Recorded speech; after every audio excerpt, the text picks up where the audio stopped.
Hi, I'm James, and welcome to another edition of Review Roulette.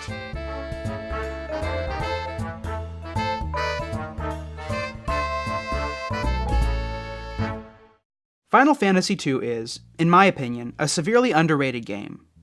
Yes, there are common complaints, and they aren't without merit, but when you look at all that Final Fantasy II brought to the table, how many mainstay staples it introduced to the franchise, and its bold attempts at new mechanics, it introduced so much to the world of RPGs that it shouldn't be shrugged aside as merely the lesser-known brother of the greats, 4, 6, 7, whatnot. Because without 2, so much of what makes Final Fantasy great wouldn't be there. Sure, to Americans it seems all fine and good that we had our Final Fantasy and Final Fantasy II, aka 4, without thinking about all the games that came before what we believe to be the second game in the series. Final Fantasy IV is a masterpiece. It is a wonderful game that raised the bar for what a JRPG could be, especially with regard to its characters and story. But we need to remember that we didn't just jump from 1 to 4 without getting a great deal from 2 and 3. So I want to talk today about why Final Fantasy II is so important to the franchise, and why I believe it should be spoken of more highly and more often in RPG circles. Before I begin, I want to clarify a couple things about this review. Number 1, this will not be a blow-by-blow of the story. It is a Final Fantasy game after all, and I don't want to be here all day. Number 2, having only played the PSP version of the game, I'm not going to be doing a comparison of the various ports among various consoles. I'm going to be talking about the PSP version with the understanding that all of the truly novel traits have been there since the original Famicom game. For example, as much as I love the endgame dungeon of Fallen Comrades, I understand that that was an addition introduced to the GBA version, so my praise of that is separate from my praise of Final Fantasy II as a whole and its legacy among RPGs. To begin, let's take a look at the story elements and character interactions. This was the first game in the franchise to have true characters and a compelling story and a backstory for the characters. Yes, Final Fantasy I had the Wandering Heroes of Light, but we knew nothing about them, who they were, where they were from. Final Fantasy II, on the other hand, introduced the concept of having pre-named characters whom the player could choose to rename, with a clear story that the player would jump into and become a part of. To make this work, the writers fell back on a very common story device. The age-old tale of the evil empire who wants to take over the world, and the band of rebels who want to stop them at all cost. Yes, it's been done to death. Star Wars instantly comes to mind. But it's done all the time because it works, so no shame there. To further enhance the story and interactions with non-playable characters from various towns, Final Fantasy II introduced a keyword system, where certain words spoken by NPCs could be recorded or memorized.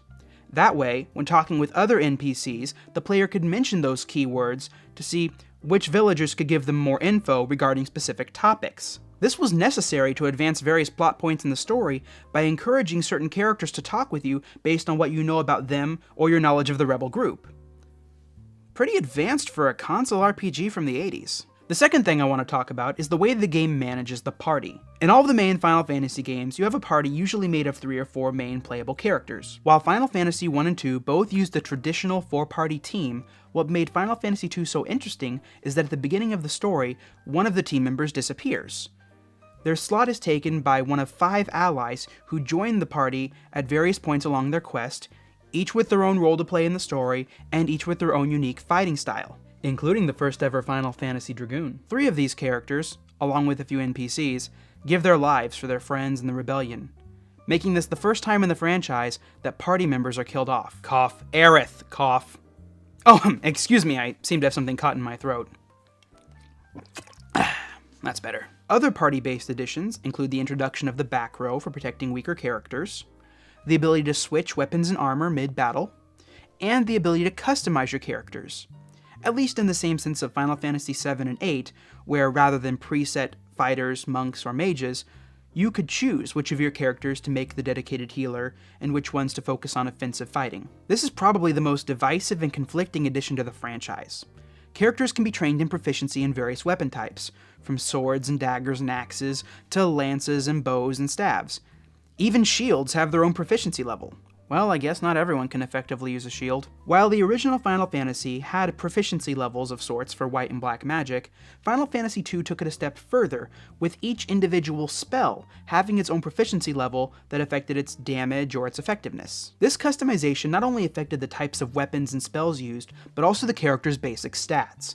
HP, MP, strength, dexterity, and other stats all increased not through a random number generator or experience point-based system, but through a real-time, action-based system. As characters attack, defend, or take damage, invisible status bars fill, and the level of each stat increases independently.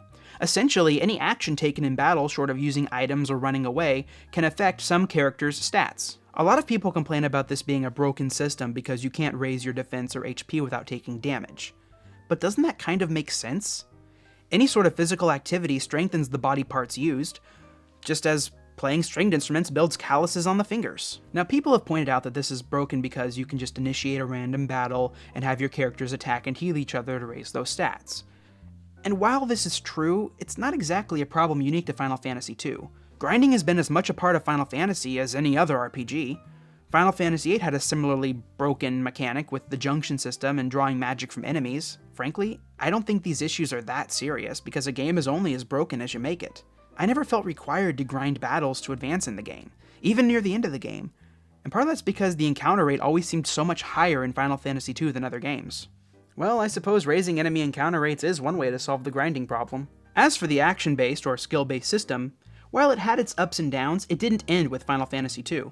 Other games of various franchises would revisit and experiment with this system, such as Chrono Cross, Grandia, and the later games of the Elder Scrolls series. However, most of these games would combine the skill-based leveling system of weapons and armor with a more traditional experience point system for character stats. Third, let's look at transportation. Like its predecessor, Final Fantasy II makes use of ships, canoes, and the awesome airship, including a special airship taxi service that helped the characters get to certain towns faster early in the game, which, by the way, was run by the first ever iteration of Cid, a character who would return for major or minor roles in almost every Final Fantasy game to follow. Final Fantasy II also introduced two new modes of travel: the Snowcraft, for getting you through the mountain areas, and the beloved mascot of Final Fantasy, the Chocobo. That's right, Final Fantasy II gave us those cute little birds that would not only become the most fun method of travel, but also give us some of the best minigames in future Final Fantasy installments.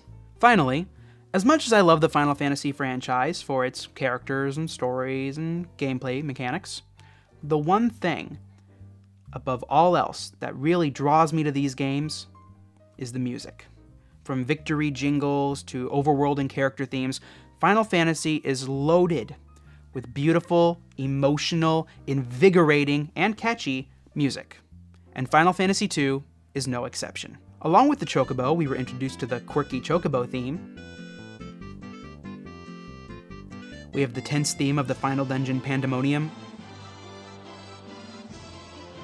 We have the beautiful ending theme.